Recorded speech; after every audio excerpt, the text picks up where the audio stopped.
వ్రతాన్ని ఎంతో భక్తి శ్రద్ధలతో ఆచరించి స్వామి మా అపరాధములు క్షమించి నా భర్తాళుడు సుఖంగా ఇల్లు చేరుకున్నట్లు చేయండి స్వామి అని చెప్పగా సంతుష్టుడైన స్వామి ఆ రాత్రి చంద్రకేతు మహారాజ స్వప్నంలో కనిపించి ఓ రాజా ఈ కారాగ్రహ బంధించిన వర్తకులిద్దరినీ కూడా ప్రాతకాలం అంది విడిచిపెట్టము వారి ధర్మంతియు వారికి ఇచ్చివేయము ఈ విధంగా చేయించో నిన్ను రాజ్యముతోనో పుత్రులతోనో సర్వనాశనం చేసేదని చెప్పి అంతర్ధానమైన రాజుగారు ఉదయమే నిద్రలేచి ఎంతో భయపడుతూ కాలకృత్యాలు తీర్చుకుని సభ ఏర్పాటు చేసి తనకు రాత్రి వచ్చిన కలంతా సభాముఖంగా వివరించి వెంటనే వైశ్యుని విడిచిపెట్టండి ఆజ్ఞాపించాడు. వైశ్యులు రాజ్యసభలోకి తీసుకురాబడి రాజుగారు ఇంకా తమకు ఎట్టి శిక్ష విధిస్తారని భయముతో గడగడ వణుకుతూ ఊరుకుంటున్నారు.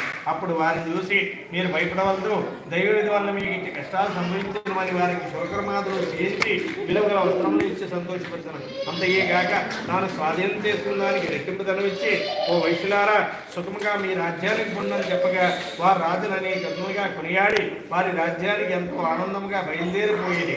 ఇది తృతీయోధ్యాయ కథా సమాప్త. జయ బోలో రమా సత్యనారాయణ స్వామికి జై.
जय बोलो रमा सत्यनारायण स्वामी की।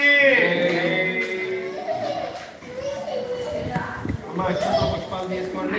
నమ సత్యనారాయణ స్వామి సత్యనారాయణ స్వామి వ్రతాంగ ఓం చతుర్థోధ్యాయ కథాప్రారంభ. వైశ్యులు ఎంతో ఆనందంతో వారి రాజ్యానికి బయలుదేరి వెళ్తూ మార్గ మధ్యమున కాలకృత్యాలు నెరవేర్చుకుంటే పడవ ఇద్దరు ఒడ్డుకు పట్టించి కాలకృత్యాలు నెరవేర్చుకుంటుండగా సత్యనారాయణ స్వామి వారిని పరీక్షించడానికి వీరికి ఎంత ధర్మం లభించింది కదా, ఏమైనా ఘనము సంభవించిందని పరీక్షించడానికి సన్యాసరూపంలో వారికి ఎదురుగా వచ్చి ఓ వైశ్యులారా మీ పరమేశ్వరుల సామాన్లు ఏమిటి అని ప్రశ్నించగా ఘనగణంతో మధురమంతో అయిన వారు కావున పరిహాసముగా నవ్వుచూ ఓ సన్యాసి ఎందుకు అడుగుతున్నావు, మా పడవలో ఆకులు వర్మలు తప్ప మరి ఏమీ లేవని చెప్పగా ఆ సన్యాసి అట్లేక కాకని చెప్పి కొంత దూరంలో కూర్చొని సేద తీరుతున్నాడు. వారు కాలకృత్యాలు నెరవేర్చుకుని పడవ ఎక్కి చూడగా పడవ పైకి తేలియుండెను. ధనసంచుడికి బదులు ఆకుల వాల్మలై ఉండడు చూసి ఆశ్చర్యపోయి మోర్చల్లి కొంతసేపటికి తులువు పొందిన వాడై దారుణంగా వినిపించుతున్నాడు వైశ్యుడు.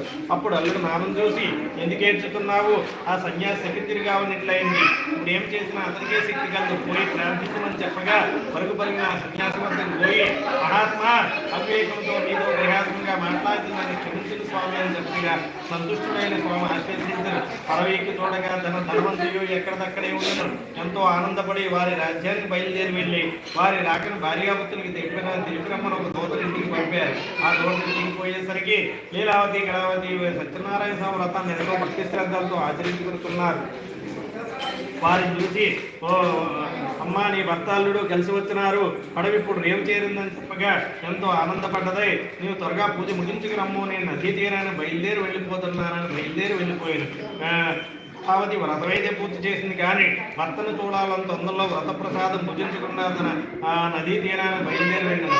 అందువల్ల సత్యనారాయణ కోపం వచ్చి కళావతి భర్తను ధర్మతో పడవతో సహితంగా నీళ్ళు ముంచి వేసిన తీరంలో వారి చూసి ఆశ్చర్యం దుఃఖించుతున్నారు. అయ్యో అల్లుడా చూస్తుండగానే పడవతో కూడా మునిగిపోయేది కదా అని విలపించుతుండగా భర్త మృతి చెందినాన్ని అతను పాదుకులను తీసుకుని సహగమనం చేసి నదిలోకి బయలుదేరాడు. వెంటనే వైశ్యుడా మనం కూడా సత్యనారాయణ స్వామి వ్రతం చేసుకున్నామని ఆ నదీ తీరాన్ని ఎంతో వైభవంగా సత్యనారాయణ స్వామి వ్రతం చేసుకుని సుఖంగా ఇల్లు చేరుకున్నాడు ఆ వైశ్యుడు.